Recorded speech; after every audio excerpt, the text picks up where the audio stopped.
menebus dosa kita, tak ada. Menebus kesalahan kita, tak ada. Itu muncul nanti setelah Kristen ini muncul. Lalu apa yang membuat Yesus itu harus dikutuk? Mana dalilnya? Kita lihat di dalam Ulangan 27 itu, ada dua yang kena kepada Yudas. Yang pertama ketika dikatakan di dalam kitab saudara Yohanes 12. Apa yang tertuang di Yohanes 12 itu? Di nomor 6 atau nomor 5, kita mulai dari nomor 5-nya. Bapak silakan baca di sana. Apa yang tertuang kemudian di dalam Yohanes 12 nomor 5 nomor 6. Yudas berkata kemudian, mengapa engkau tidak menjual minyak apa di situ dituliskan, Pak? Mengapa engkau tidak? Nawastu, kenapa kau tidak menjual lalu kau memberikan kepada orang miskin?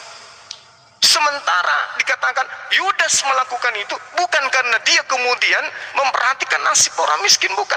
Bahkan Yudas ini terkenal sebagai orang yang suka mencuri uang kas rumah ibadah.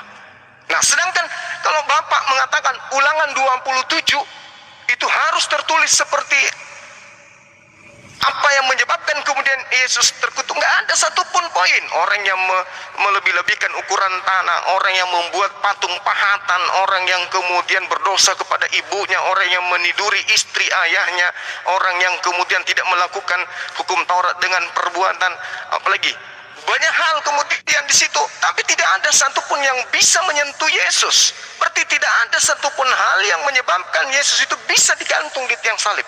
Tapi orang-orang Yahudi iri, tapi orang-orang Farisi dengki, tapi ahli Taurat itu cemburu, tapi orang imam-imam kepala itu khawatir bangsanya dirampas oleh orang Roma, khawatir kemudian bait sucinya mereka, tempat sucinya diambil oleh penjajah, maka mereka bersekongkol untuk melakukan itu. Rencana pembunuhan pun diambil.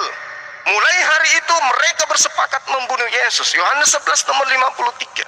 Oleh karena itulah kemudian Yesus tidak pernah lagi menampilkan dirinya di depan umum, karena Yesus pergi sembunyi dia di Efraim, sembunyi bersama dengan murid-muridnya. Maka kemudian imam kepala, orang Farisi, mahkamah agama memberikan sayembara. Siapa kemudian yang bisa menemukan Yesus? Minta supaya dilaporkan. Kalau begitu Yesus pergi bersembunyi, kenapa dia tidak hadir pada saat itu untuk kemudian memberikan dirinya untuk menebus orang Kristen? Kenapa? Karena ajaran Kristen tentang tebusan dosa itu hanya muncul di internal Kristen aja sendiri. Satu data yang perlu Pak Pendeta pahami, di dalam pengakuan Yesus sendiri, di dalam Yohanes 19 nomor 11, coba Bapak buka di sana. Yesus menjawab, engkau tidak mempunyai kuasa apapun terhadap aku. Engkau tidak memiliki kuasa apapun terhadap aku, jikalau kuasa itu tidak diberikan kepada Bapakku dari atas, tidak diberikan kepadamu dari Bapakku yang ada di langit. Itu yang perlu Pak Pendeta pahami. Nah, sekarang permasalahannya, apakah Tuhan merestui penyaliban? Mana dalilnya? Apakah Tuhan memberikan kekuatan kepada orang-orang yang mengkhianati Yesus untuk disalibkan? Mana dalilnya? Bahkan Amsal 6 nomor 16, 6 perkara yang dibenci. Di antaranya membunuh orang yang tidak bersalah. Jadi bagaimana mungkin Tuhan memberikan kekuatan kepada orang-orang yang ingin mengkhianati Yesus dengan membunuh Yesus? Karena Yesus mengatakan, engkau tidak mempunyai kuasa apapun terhadap aku, jikalau kuasa itu tidak diberikan kepadamu dari atas. Sebab itu dia yang menyerahkan aku kepada kalian lebih besar dosanya dari siapapun. Jadi tidaklah mungkin kemudian orang yang lebih besar dosanya diselamatkan, sementara Yesus yang dikasihi oleh Tuhan disalibkan secara terkutuk. Apa sebabnya? Orang Yahudi mengatakan, kami bernubuat supaya Yesus dibunuh, agar tempat kami tidak dirampas, agar bangsa kami tidak dirampas. Itu orang Yahudi. Orang Kristen muncul beberapa ratus tahun kemudian, bahkan Pak Pendeta 2000 tahun kemudian mengatakan, Yesus dibunuh untuk dosa-dosa kami. Waduh. Jadi tak ada kemudian data Tuhan menjelma jadi manusia, kemudian Yesus digunakan sebagai tebusan. Itu Itu tidak ada dalilnya. Kecuali, nah ini, kecuali di dalam internal agama Kristen. Itu ada ajaran itu bahwa dosa orang Kristen ditebus dengan darah manusia.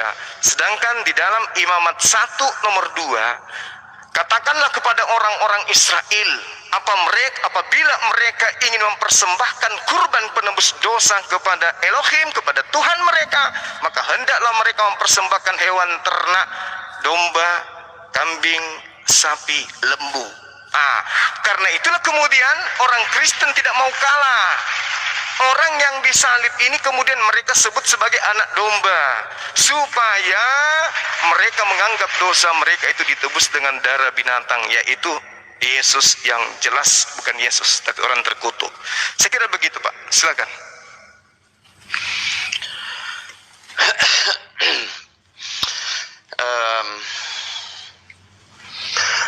Mereka tidak sadar membunuh Mesias itu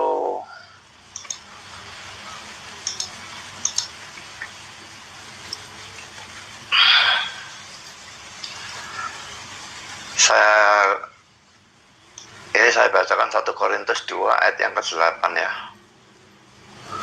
Tidak ada dari penguasa dunia ini yang mengenalnya, sebab kalau sekiranya mereka mengenalnya, mereka tidak menyalibkan Tuhan yang mulia.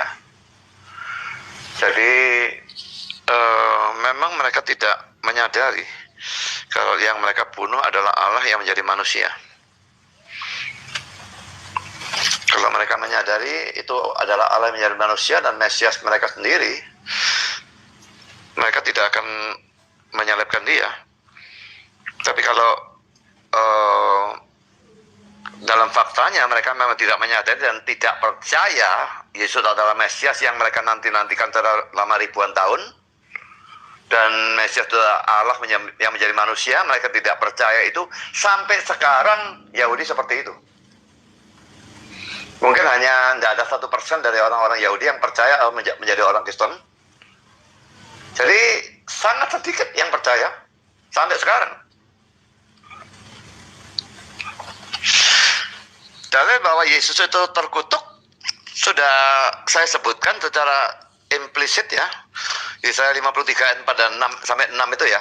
Dan kalau Ulangan 27 tadi itu, tujuan saya itu membacakan semuanya itu bukan untuk menghubungkan dengan Yesus, tapi tujuan saya untuk membaca seluruh Matius 27 itu mulai ayat 14 sampai dengan berapa itu, 26 atau berapa itu tujuannya adalah bahwa semua dosa atau setiap dosa apapun itu menyebabkan kita terkutuk.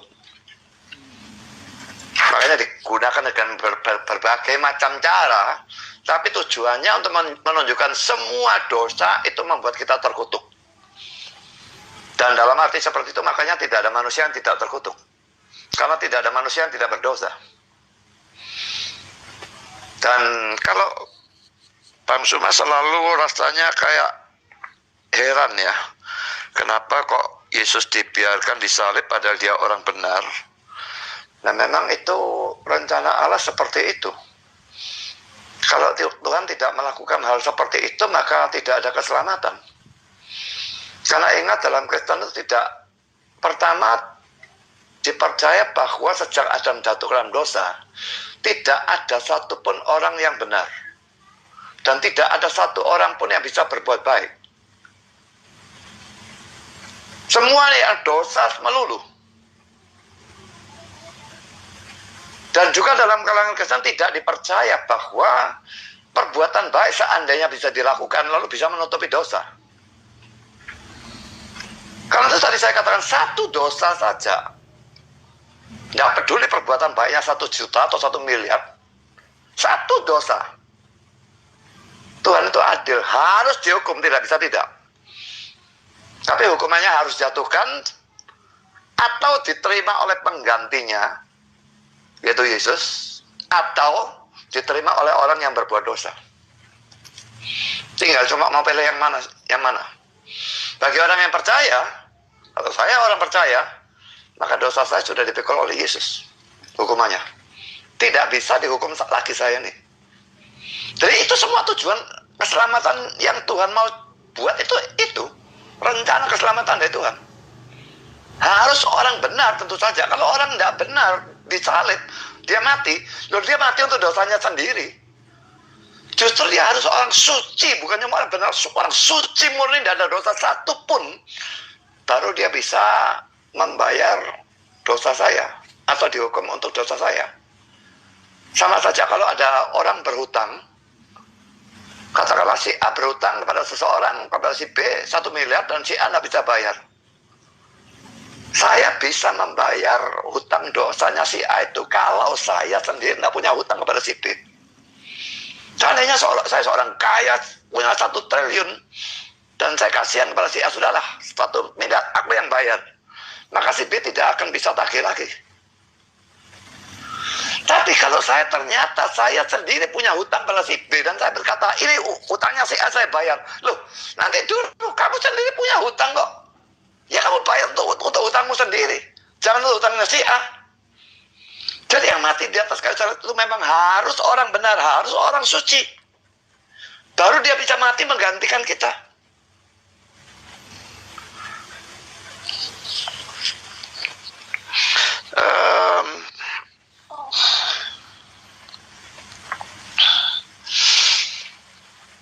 Lalu nubuat tentang salib itu sebetulnya ada ya. Di dalam Mazmur pasal yang ke-22.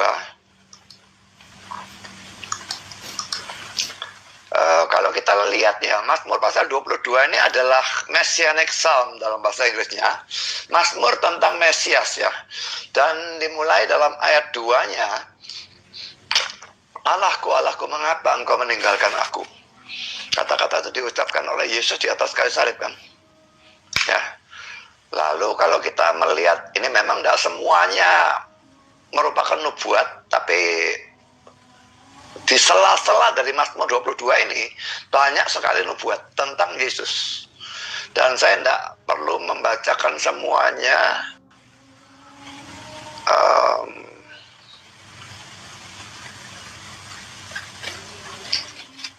Seperti misalnya ayat 19 ya, mereka membagi-bagi pakaianku di antara mereka, dan mereka membuang undi atas jubahku.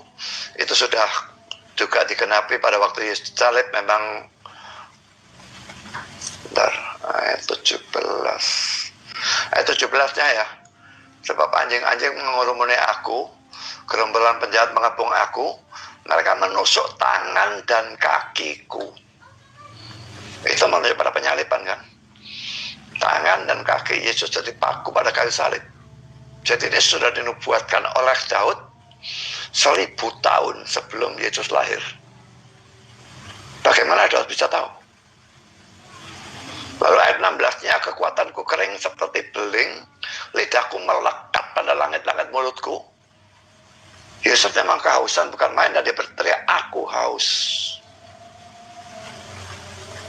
Jadi itu salah satu penderitaan orang yang masuk neraka, bukan?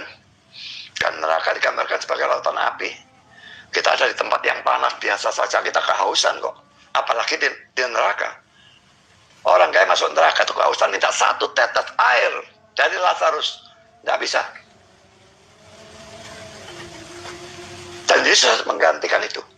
Dia kehausan untuk menggantikan kehausan kita. Seandainya kita masuk neraka.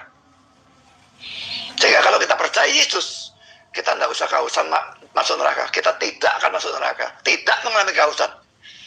Dan semua yang Yesus lakukan itu tuh menggantikan kita. Harus orang suci yang menggantikan. Karena kalau tidak, dia menderita untuk dosanya sendiri. Tidak bisa untuk dosa orang lain. Dan tentang Yesus pergi ke Yerusalem itu ya, kalau tadi belum saya berikan ayatnya, sekarang saya berikan dalam Matius 16 ayat yang ke-21. Matius 16 ayat 21. Sejak waktu itu Yesus mulai menyatakan kepada murid-muridnya bahwa ia harus pergi ke Yerusalem dan menanggung banyak penderitaan dari pihak Tuhan, imam-imam kepala dan ahli-ahli Taurat, lalu dibunuh dan dibangkitkan pada hari ketiga. Jadi dia harus pergi ke Yerusalem. Dia tahu sudah saatnya harus pergi. Ayat 22, Petrusnya menghalangi dia. Tuhan, kiranya Allah menjauhkan hal itu sekali-kali tak akan menimpa engkau. Tapi Yesus berkata, berbalinglah iblis, engkau satu batu sandungan bagiku, sebab engkau bukan memikirkan apa yang dipikirkan Allah, melainkan apa yang dipikirkan manusia. Jadi Yesus tahu bahwa dia harus memikul hukuman manusia. Di dalam Yohanes pasal 18, ayat yang ke-11, kata Yesus kepada Petrus, sarungkan pedangmu itu. Ya, waktu dibela Petrus, ya, mau ditangkap dibela Petrus. Bukankah aku harus minum cawan yang diberikan Bapa kepadaku? Cawan ini maksudnya cawan murka Allah. Dia bukan orang berdosa, mestinya dia tidak dimurkai. Tapi dia mau menggantikan kita. Maka dia harus minum cawan murka Allah. Seharusnya kita yang minum. Kita yang dijatuhi murka Allah, hukuman Allah. Tapi dia menggantikan kita, dia yang meminum cawan itu. Sehingga kalau kita percaya kepada dia, kita diampuni. Tapi bagi orang yang tidak percaya, tidak ada gunanya Yesus minum cawan. Hanya yang percaya diampuni. Tuhan mau menyelamatkan manusia berdosa, manusia terkutuk dan sebagainya. Itu internal Kristen, iya, memang iya. Saya akui dan saya setuju itu dengan Bang Suma. Itu ajaran Kristen. Hanya Kristen satu-satunya yang punya penebusan dosa. Tidak ada di dalam agama lain. Yang Allahnya menjadi manusia, mati di atas kayu salib untuk menebus dosa, untuk menyelamatkan umatnya. Tidak ada. Itu ajaran internal Kristen, ya.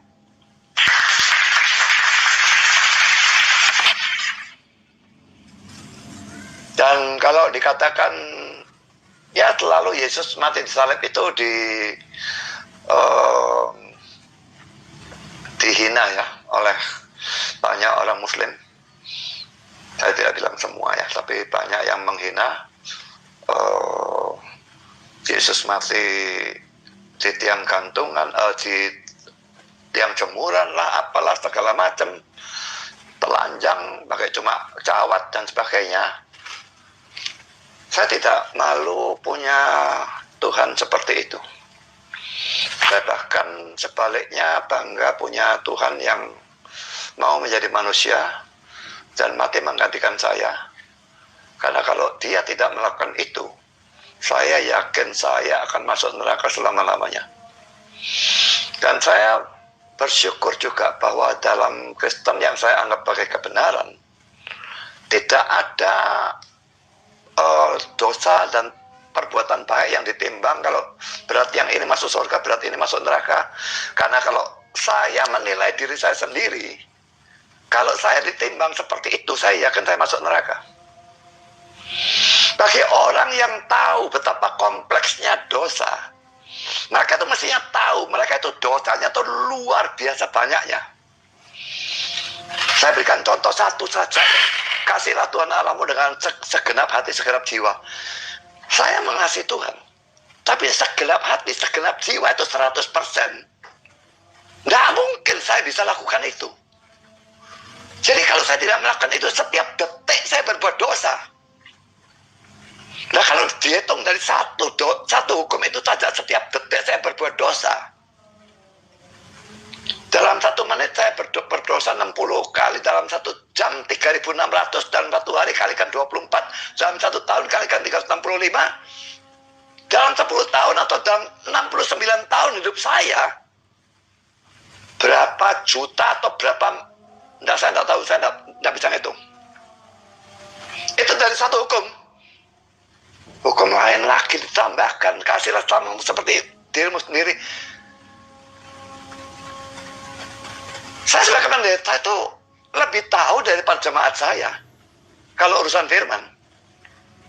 Tapi kalau urusan mentaati firman, saya sama dengan mereka. Saya juga manusia berdosa.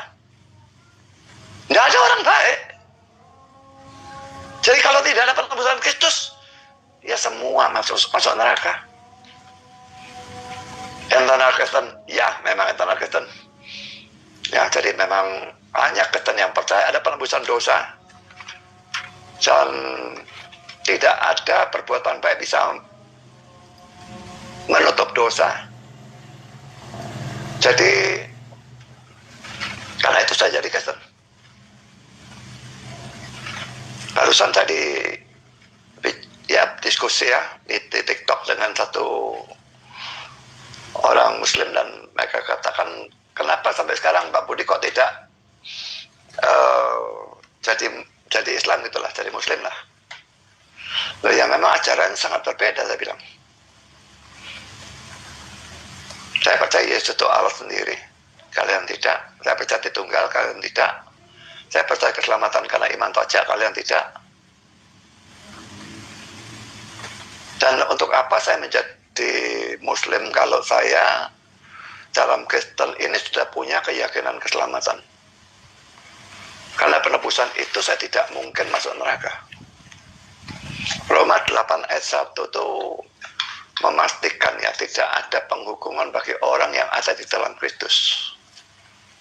Dan saya sebagai orang yang percaya itu ada di dalam Kristus. Jadi masuk surga itu suatu kepastian, bukan mudah-mudahan, barangkali, kemungkinan besar, insya Allah tidak. Saya yakin kapanpun saya mati, saya masuk surga. Jadi Oke, Pak Bos, bukan sudah saya bisa yang berganti ke Bang Zuma. Oke, bukan saya yang menjadi Muslim, tapi Muslimnya yang harusnya menjadi Pak Bos, supaya tidak lari dari tema, ya kita berpindah ke Bang Zuma ya. Oke, silakan. Silakan Bang Zuma. Baik, jadi memang harus bertumpu kepada keadaan di mana seorang pendeta harus mau tidak mau harus melepaskan kemudian apa yang tertulis di perjanjian baru, perjanjian lama, termasuk ucapan-ucapan Yesus yang mengatakan bertobatlah, bertobatlah, bertobat. Dan ternyata bertobat itu tak ada gunanya. Ya mau tidak mau harus beriman kepada Tuhan yang datang mati untuk nebus dosa. Nanti izinkan saya bertanya Pak, satu pertanyaan, Bapak juga boleh bertanya ke saya. Yang pertama yang saya mau sikapi dari catatan saya ini, tuduhan Bapak kepada orang-orang Yahudi bahwa mereka tidak menyadari mereka membunuh Tuhan mereka. Ini adalah, mohon maaf saya katakan, ini adalah tindakan konyol sekonyol-konyolnya. Karena ajaran ini tidak muncul di ajaran para nabi termasuk ajaran Yesus. Ini murni dari gereja nih. Di dalam Ulangan 33 nomor 27, di situ dikatakan bahwasanya Elohim itu kekal, tidak bisa mati. Bahkan kalau kita lihat di dalam 1 Timotius 6 nomor 16, dialah satu-satunya Atanasia dalam bahasa Yunani yang tidak sama sekali tersentuh oleh kematian. Artinya dia satu-satunya yang tidak tersentuh oleh kematian adalah pencipta langit dan bumi yang orang Yahudi sebut sebagai Elohim. Tapi ternyata Bapak mencoba untuk mengatakan bahwa orang Yahudi membunuh Yesus karena mereka tidak menyadari bahwa yang mereka bunuh itu adalah Tuhan mereka. Yang menurut saya itu konyol. Ulangan 32 nomor 39, Tuhan yang benar itulah yang menghidupkan dan mematikan, bukan Yesus yang dimatikan dan dihidupkan. Itu bukan Tuhan itu, Pak. Tapi itu Tuhan bagi Bapak. Lalu kemudian di dalam Ulangan 27 nomor 26, terkutuklah orang yang tidak mempraktekkan Taurat dengan perbuatan. Sedangkan Bapak menggaungkan ajaran kasih. Menurut tuan rumah yang disebut kasih itu ada diterangkan di dalam Ulangan 11 nomor 1 salah satunya. Kasih itu adalah perintah, aturan, dan ketentuan-ketentuan Tuhan. Itu baru kasih. Kalau kasih kepada Tuhan hanya berhayal, nonsen.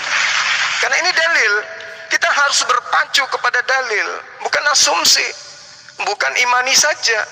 Karena kita harus mengacu kepada apa yang Tuhan firmankan. Amsal 3 nomor 5. Jangan kau berpaku kepada pengertianmu sendiri, tetapi berpeganglah kepada firman Tuhan. Kasihilah Tuhanmu. Dengan cara apa? Dengan setia melakukan segala ketetapan, perintah, ketentuan, dan ketentuan hukum-hukumnya. Itu baru kau kasih. Makanya dikatakan Yesus di dalam Matius 5 nomor 19, barang siapa yang meniadakan setitik pun dari yang paling terkecil, meskipun yang paling terkecil, lalu mengajarkan kepada orang lain untuk menghilangkan Taurat. Di mana tempatnya kata Yesus? Di surga. Mati langsung surga. Oh, nonsen. Itu nggak mungkin. Itu asumsi Bapak, silakan dengan iman Bapak. Tapi Yesus mengatakan, barang siapa yang meniadakan hukum Taurat meskipun yang paling terkecil, lalu mengajarkan kepada orang lain, maka dia akan menempati tempat terendah di dalam kerajaan langit. Tempat terhina maksudnya di situ. Apa itu? Neraka. Sebaliknya, barang siapa yang tidak meniadakan hukum Taurat meskipun yang paling terkecil, lalu mengajarkan kepada orang lain, maka dia akan menempati tempat tertinggi di dalam kerajaan langit. Jadi tak ada itu Kristen Pak, mau bisa masuk ke surga mati, nggak ada. Kenapa? Karena ada yang lucu nih. Ini sekalian saya mau bertanya kepada pendeta. Galatia 3 nomor 13. Di situ dikatakan bahwasanya Kristus telah menebus kita dari kutuk hukum Taurat. Saya ingin bertanya kepada Pak Pendeta, hukum Taurat ini untuk siapa Pak? Apakah untuk kita atau untuk Bani Israel saja? Itu pertanyaan saya. Yang kedua, pertanyaan yang seirama, di mana di dalam kitabnya orang Yahudi atau di ajaran Yesus yang terlontar dari mulut Yesus sendiri, bahwa dosa manusia itu ditebus dengan darah manusia suci. Itu tertulis di mana? Siapa yang mengucapkan itu? Apakah Yesus atau Elohim atau mimbar gereja? Dosa ditebus dengan darah manusia suci itu tertulis di mana? Terus kemudian yang tadi terkait, apakah hukum Taurat ini untuk kita Kristen atau Islam atau Hindu atau Buddha atau siapapun? Atau Taurat ini hanya untuk Bani Israel? Karena di Galatia 3 nomor 3, Kristus telah menebus kita dari kutuk hukum Taurat. Hukum Taurat ini untuk siapa? Misalnya gini, di dalam hukum Taurat diterangkan misalnya, janganlah engkau makan babi, atau sunatkanlah dirimu. Kan tidak boleh dihilangkan meskipun yang paling terkecil. Orang-orang Kristen ketika makan babi berdosa enggak dia? Tidak berdosa. Orang-orang Roma ketika tidak disunat berdosa enggak dia? Tidak berdosa. Kenapa tidak berdosa? Karena dia bukan Bani Israel. Kenapa demikian? Karena hukum Taurat itu hanya untuk Bani Israel. Jadi Yesus Kristus kalau dipaksakan menebus kita dari kutuk Taurat, maka apa hubungannya dengan Kristen Taurat itu? Silakan Pak Pendeta, tolong tunjukkan dalil bahwasanya dosa-dosa ditebus dengan darah manusia suci, dan apakah Taurat itu diperuntukkan untuk non-Yahudi? Silakan.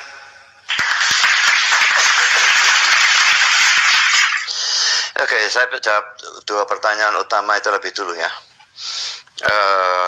Dosa ditebus dengan darah itu, kalau dalam perjanjian lama memang darah binatang, tapi saya sudah katakan ya, itu suatu tipologi bayangan yang digenapi oleh Yesus dalam perjanjian baru dengan darahnya sendiri. Saya akan bacakan 1 Petrus pasal 1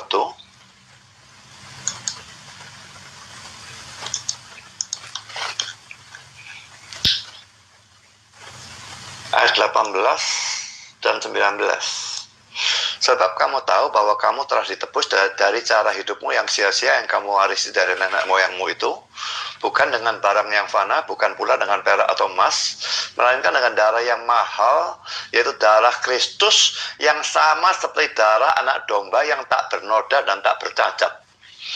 Jadi tipologi dalam perjanjian lama, darah domba itu digenapi oleh Kristus dengan darahnya sendiri. Itu dalilnya. Dan kalau mau tambahan lagi, kita bisa melihat di dalam Matius pasal 20 ayat yang ke-22, Matius 20 ayat yang ke-28. Sama seperti anak manusia datang bukan untuk melayani, melainkan bukan untuk dilayani, melainkan untuk melayani dan untuk memberikan nyawanya menjadi tebusan bagi banyak orang. Ya memang di sini ada kata darah, tapi dia memberikan nyawanya menjadi tebusan bagi banyak orang, ada di sini. Lalu dalam Matius pasal 26, ini perjamuan kudus yang pertama ya, ayat yang ke-26. Dan ketika mereka sedang makan, Yesus mengambil roti, mengucap berkat, memecah-mecahkannya, lalu memberikannya kepada murid-muridnya dan berkata, ambillah, makanlah, ini tubuhku. Mengapa rotinya kok masih dipecah-pecahkan? Karena menggambarkan tubuhnya yang dihancurkan. Cambuk itu menghancur, leburkan tubuhnya, lalu masih ditusuk tangan kaki, dipaku, lalu ditombak, dan macam-macam hal yang lain. Itu betul-betul menghancurkan. Dan karena itu dalam perjamuan kudus, roti yang dibagikan itu kecil-kecil, bukan roti besar, bukan gerejanya pelit, tetapi kalau rotinya besar itu tidak menggambarkan tubuh Kristus yang dihancurkan. Ayat 27, sesudah itu yang mengambil cawan, mengucap syukur, lalu memberikannya kepada mereka sambil dan berkata, minumlah kamu semua dari cawan ini, sebab inilah darahku, darah perjanjian yang ditumpahkan bagi banyak orang untuk pengampunan dosa. Jadi ini kata-kata Yesus sendiri ya, darahku, darah perjanjian yang ditumpahkan bagi banyak orang untuk pengampunan dosa. Jadi memang ini penggenapan dari darah binatang di dalam perjanjian lama. Dan itu dalilnya. Kalau hukum Taurat itu memang pertama-tama diberikan kepada Israel. Tapi tidak tertahan hanya di Israel ya. Dan itu sudah sebetulnya dalam perjanjian lama sudah kelihatan ada semacam bayang-bayang ya. Bahwa Taurat itu tidak selamanya hanya untuk Israel. Misalnya ada orang non-Israel yang akhirnya mendapatkan Taurat.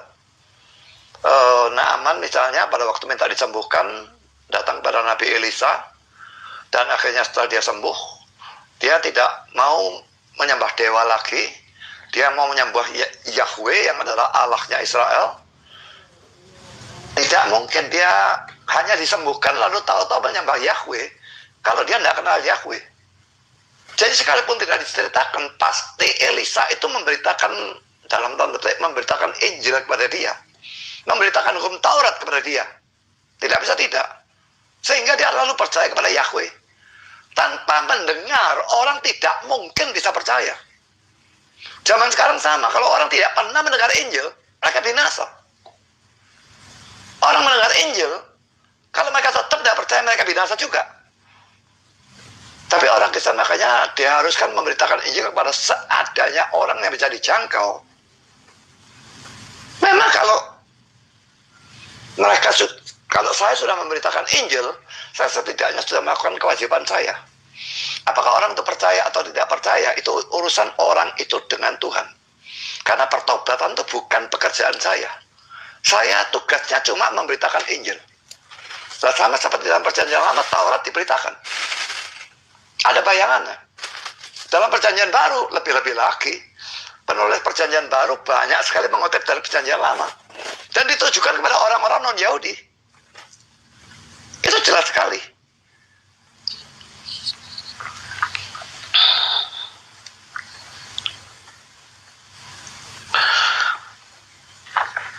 Saya sudah menjawab tentang Galatia 3 ya. Ayat 13. Tauratnya untuk siapa? Bang Soba mengatakan kasih itu taat. Ya, saya setuju. Kasih Tuhan Allahmu itu bukan cuma omongan saja. Harus dibuktikan dengan perbuatan. Mengasihi Tuhan itu mentaati. Dalam Yohanes pasal 14 ayat yang ke-15.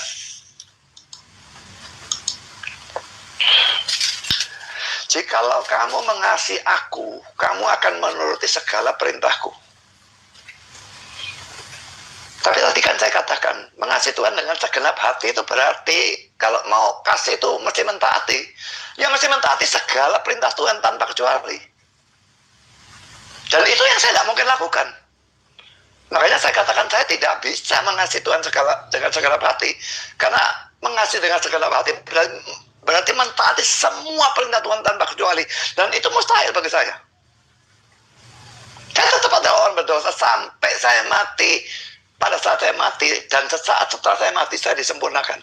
Baru tidak bisa berbuat dosa lagi. Tapi selama saya masih hidup, saya masih tetap berbuat dosa. Dan karena itu saya butuh juru selamat dosa. Dan bukan hanya saya saja, tapi semua manusia seperti itu. Jadi saya setuju saja dengan mengasihi itu ya. Lalu kalau dikatakan bertobatlah, saya tidak membuang itu. Tapi saya percaya bahwa bertobat itu ada dua kemungkinan arti ya. Bertobat. Apa yang bikin rasanya sangat enak? Bahan-bahan lezat berkualitas, tanpa zat pewarna dan pengawet. Camilan kecil dengan kepedulian besar. Ketahui lebih jauh tentang kualitas kami di kinder.com. Bertobat itu arti sesungguhnya itu berbalik kalau di dalam bahasa Ibraninya ya. Shuf ya. Berbalik itu bisa berbelok atau berbalik ya. Nah, itu bisa dalam dua hal. Tadi saya tidak peduli Kristus. Sekarang saya peduli dia, mendengar Injil, lalu percaya kepada dia. Itu pertobatan dalam arti pertama. Nah, itu hanya bisa dilakukan cuma satu kali. Cukup satu kali. Tapi pertobatan dalam arti kedua, pertobatan dari dosa, itu dilakukan seumur hidup, karena seumur hidup berbuat dosa. Nah, kalau saya katakan kita diselamatkan karena percaya kepada Kristus, tidak berarti tidak butuh melakukan pertobatan. Kalau orang bilang dia percaya, tapi dalam hidupnya itu tidak ada pengudusan sama sekali, tidak ada pertobatan sedikit pun, dia cuma ngedabrus. Ini kata abal-abal, omong kosong. Seperti dikatakan oleh Yakobus, iman tanpa perbuatan itu mati. Mati itu bukannya tadinya hidup, ada lalu sakit lalu jadi mati. Tidak, mati itu artinya tidak pernah ada. Kalau orang percaya kepada Kristus, dia pasti punya Roh Kudus. Karena dia diberikan Roh Kudus pada saat dia beriman. Dan kalau dia diberikan Roh Kudus harus menghasilkan buah Roh Kudus. Galatia 5 ayat 22-23. Dan itu berarti dia akan mengalami pengudusan. Memang bertahap. Dan memang masih jatuh ke dalam dosa. Jatuh dalam dosa, bertobat dari dosa lagi. Jadi saya bukan menolak pertobatan. Tapi kalau hanya pertobatan dari dosa tanpa beriman kepada Kristus, tidak bisa. Saya sudah katakan kita tidak bisa berbuat baik kok, apalagi bertobat. Bertobat dari dosa apa? Tidak mungkin. Sudah beriman, harus bertobat dari dosa. Sebagai wujud, sebagai bukti dari imannya. Yang menyelamatkan itu karena dia beriman, bukan karena pertobatannya. Pertobatannya itu buktinya. Perwujudan kalau dia memang beriman. Perwujudan kalau dia memang sudah selamat. Kalau ini laki-laki dikatakan ajaran internal Kristen, ya memang ini internal Kristen.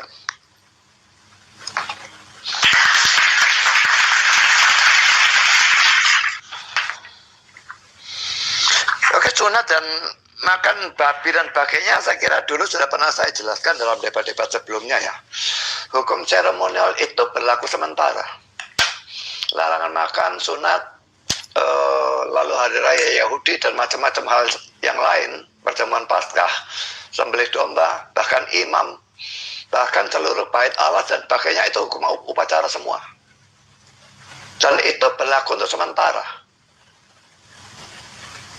Dan pada waktu Yesus sudah mati dan bangkit dan sebagainya, itu sudah ditiadakan.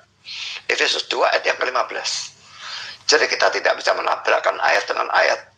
Kalau Matius 5 ayat 17-19, kelihatannya menunjukkan bahwa hukum Taurat untuk berlaku selama-lamanya, tidak dihapuskan sedikit pun, satu iota, satu titik pun tidak, dan macam-macam hal yang lain.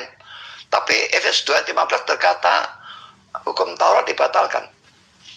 Satu-satunya pengharmonisan yang bisa dilakukan adalah kita membedakan arti dari istilah hukum Taurat yang digunakan dalam dua teks itu.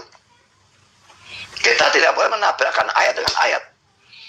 Jadi hukum Taurat yang terus berlaku, yang dalam Matius 5 ayat 19 itu, hukum Taurat yang adalah hukum moral, seperti 10 hukum Tuhan. Itu berlaku selama-lamanya. Dan hukum Taurat yang dihapuskan di dalam Efesus 2 yang ke-15 itu, Hukum Taurat yang bersifat hukum upacara atau ceremonial law dalam bahasa Inggris. Dan itu termasuk sunat, larangan makan. Makan itu bukan larangan makan babi saja, tapi larangan makan itu luar biasa banyaknya di dalam Imamat pasal 11.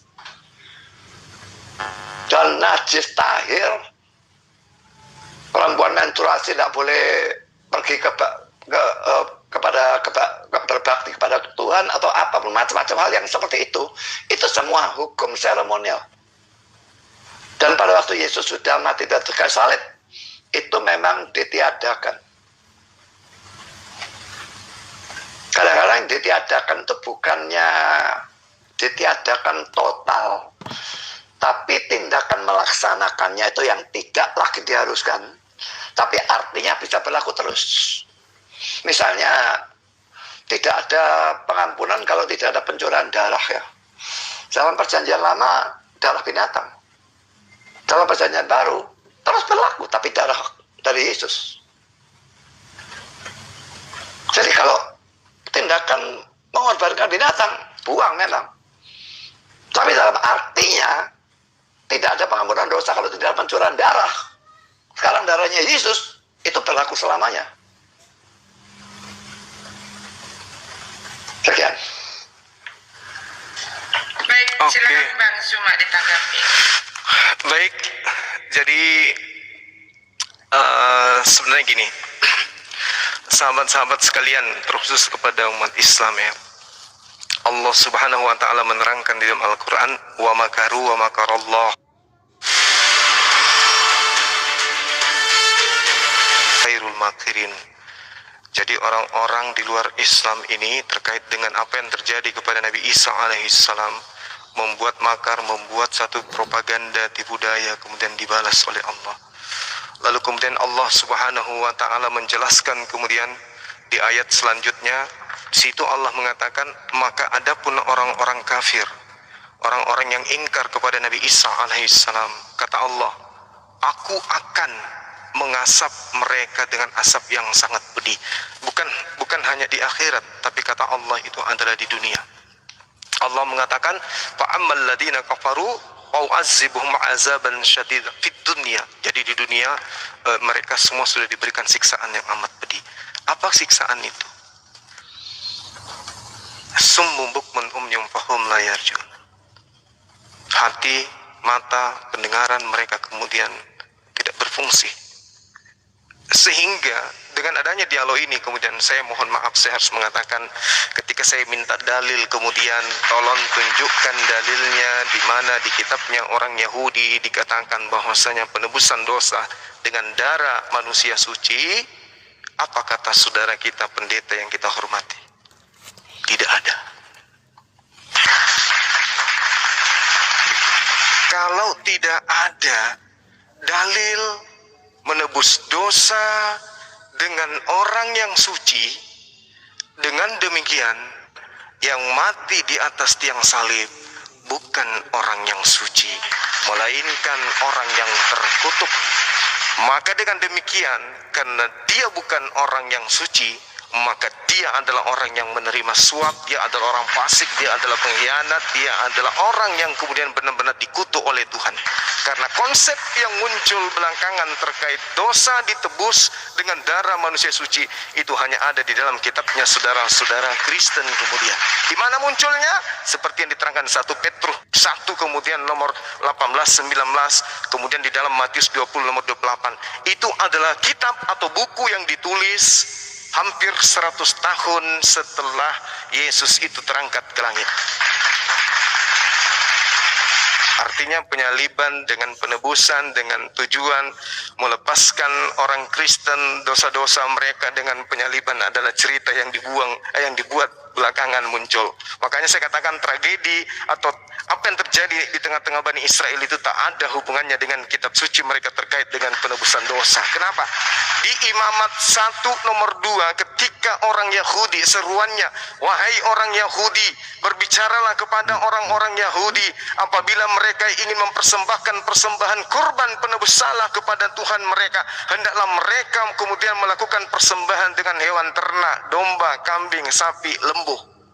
terkait dengan yang dilakukan oleh orang Kristen, menebus dosa dengan darah manusia. Apa kata kitabnya orang Yahudi? Oh, Mas. Imamat 20 nomor 21, Imamat 18 nomor 21. Apa yang diterangkan di sana? Dengan sangat jelas ditorehkan di sana, janganlah kau serahkan seorang dari anak manusia untuk sebagai kemudian persembahan kepada dewa Molok. Bahkan dikatakan di dalam Imamat 20 nomor 3, aku sendiri Tuhannya Bani Israel Elohim akan melenyapkan dari sebangsanya orang-orang yang mempersembahkan anak manusia kepada dewa Molok. Muncul permasalahan sekarang nih. Kalau Tuhannya orang Yahudi tidak pernah minta kemunian darah suci dari seorang manusia sebagai pendamai dosa mereka, atau pendamai mereka dengan Tuhan mereka, atau pendamai mereka dengan dewa-dewa mereka.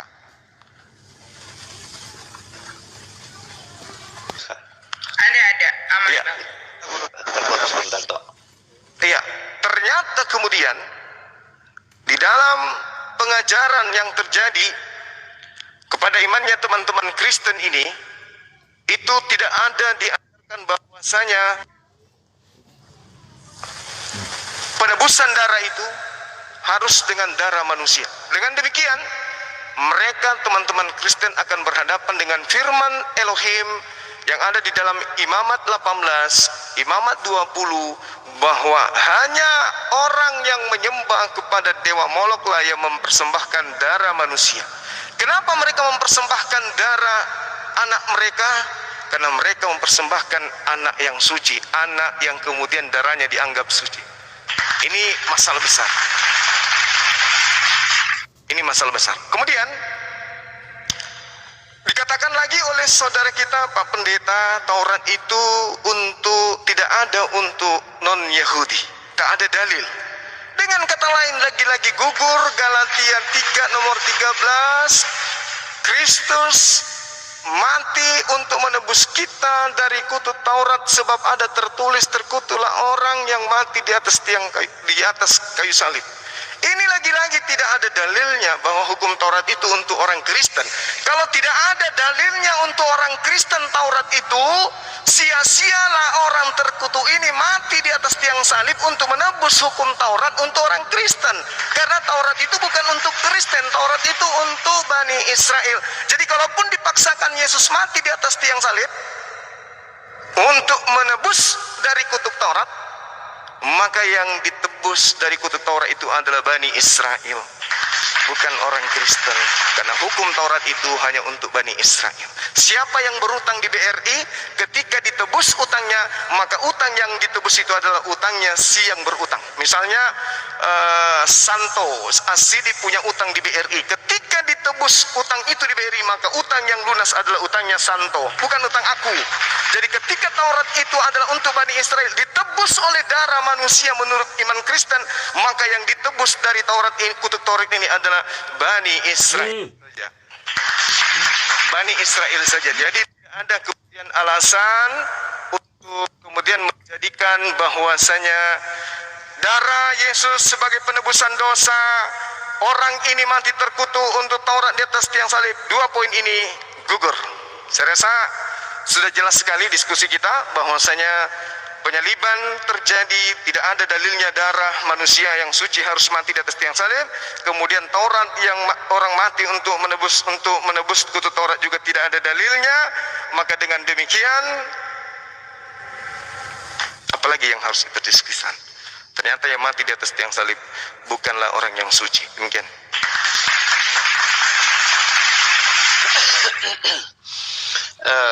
Saya justru tadi kan sudah menjelaskan bahwa Taurat itu bukan hanya untuk orang Yahudi kan.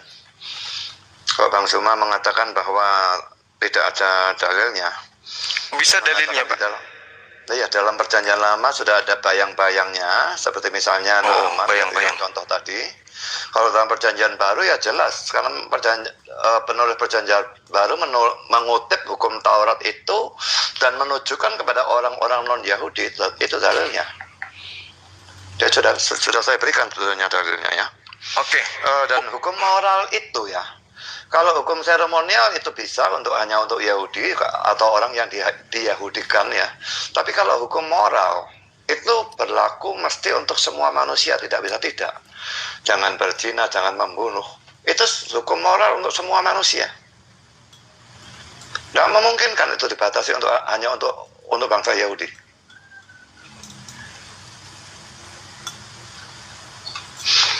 Jadi kalau itu diberlakukan memang untuk semua orang seperti yang saya katakan, ya kita mana bisa tidak melanggar loh 10 hukum Tuhan itu. Jangan ada Allah lain di hadapanmu. Allah lain itu apapun yang kita utamakan lebih dari Tuhan. Saya kok tidak percaya ada orang tidak pernah mengutamakan seseorang atau sesuatu lebih daripada Tuhan. Seumur hidup tidak pernah. Selalu mengutamakan Tuhan. Saya tidak percaya itu. Dan saya sendiri sebagai pendeta pun tidak bisa. Kadang-kadang masih mengutamakan hal-hal yang lain. Dan itu dosa. Karena itu saya butuh penebus dosa.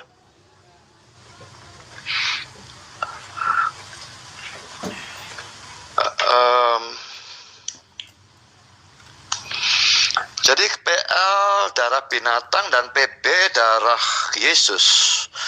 Memang itu tipe dan antitipe ya, saya sudah katakan tadi. Dan kalau Yahudi tidak percaya itu urusan mereka. Saya pikir mereka juga tidak mengerti apa itu tipe dan antitipe. Orang Kristen lebih mengerti karena orang Kristen punya perjanjian baru. Mereka tidak percaya perjanjian baru, tidak akan bisa mengerti tipe dan antitipe. Karena tipenya dalam perjanjian lama dan antitipenya dalam perjanjian baru. Dan itu sangat-sangat banyak tipe dan antitipologi itu banyak sekali. Imam itu juga tipe dari Kristus. Makanya sejak Kristus itu datang menjadi pengantara, tidak ada lagi imam.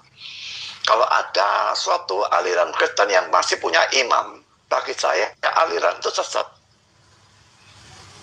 Karena imam itu sudah digenapi oleh Yesus. Yesus itu satu-satunya imam besar kita. Pengantara kita kepada Tuhan. Kita tidak butuh pengantara manusia siapapun. Yang tadi saya ada lupa jawab ya. Yahudi tidak sadar bunuh Mesias atau Tuhan mereka sendiri itu dikatakan sebagai konyol. Dan Elohim itu tidak mati atau bagaimana katanya Bang Zuma tadi ya. Memang mereka tidak membunuh Tuhan ya. Mereka membunuh Allah yang menjadi manusia. Mengapa Allah harus menjadi manusia? Karena dia mau mati, menebus dosa. Sebagai Allah, dia tidak bisa menderita apalagi mati. Karena itulah dia harus menjadi manusia berinkarnasi, menjadi manusia yang namanya Yesus. Dan setelah dia menjadi manusia, maka dia sungguh Allah dan sungguh manusia dalam satu pribadi. Maka dia bisa mati. Sekarang dia bisa menderita, bisa mati. Memang tetap pada waktu Yesus mati, yang mati bukan Allahnya, yang mati adalah manusianya. Di dalam Efesus pasal 2 ayat yang ke-15 tadi ya. Efesus 2 ayat yang ke-15. Sebab dengan matinya sebagai manusia, ia telah membatalkan hukum Taurat dengan segala perintah dan ketentuannya. Jadi dikatakan matinya sebagai manusia. Allah memang tidak bisa mati. Karena itu dia jadi manusia baru bisa mati. Dan yang mati itu manusia Yesus. Jadi ini bukan sesuatu hal yang konyol. Sudah jadi manusia tentu saja bisa mati. Tapi karena dia Allah, dia tidak bisa mati terus. Kalau dia mati terus, ya tidak ada penebusan. Dia kalah oleh setan, dia kalah oleh maut. Allah harus membangkitkan dia. Siapa yang membangkitkan Yesus? Sebagai Allah, Yesus bangkit sendiri. Membangkitkan dirinya sendiri. Sebagai manusia, dia dibangkitkan oleh Allah. Ayatnya ada dalam dua pihak. Ya, dibangkitkan berarti dia ditinjau sebagai manusia. Bangkit sendiri berarti dia ditinjau sebagai Allah. Membangkitkan dia sendiri. Jadi itu tadi yang keloncatan saya jawab, saya jawab sekarang. Lalu orang suci tebus dosa itu sudah ada dalam Yesaya pasal 53. Mungkin tidak kelihatan atau saya tadi tidak menjelaskan. Jadi Yesus pasal 53 ini lengkap nubuatnya tentang Yesus, itu lengkap sekali ya. Jadi dalam ayat yang ketiga, ayat yang keempat ya. Tetapi sesungguhnya penyakit kita lah yang ditanggungnya dan kesengsaraan kita yang dipikulnya. Padahal kita mengira dia kena tulah, dipukul dan ditindas Allah. Tetapi dia tertikam oleh karena pemberontakan kita. Dia diremukkan oleh karena kejahatan kita. Ganjaran yang mendatangkan keselamatan bagi kita ditimpakan kepadanya. Dan oleh pilur-pilurnya kita menjadi sembuh. Ayat 6, kita sekalian sesat seperti domba. Masing-masing kita mengambil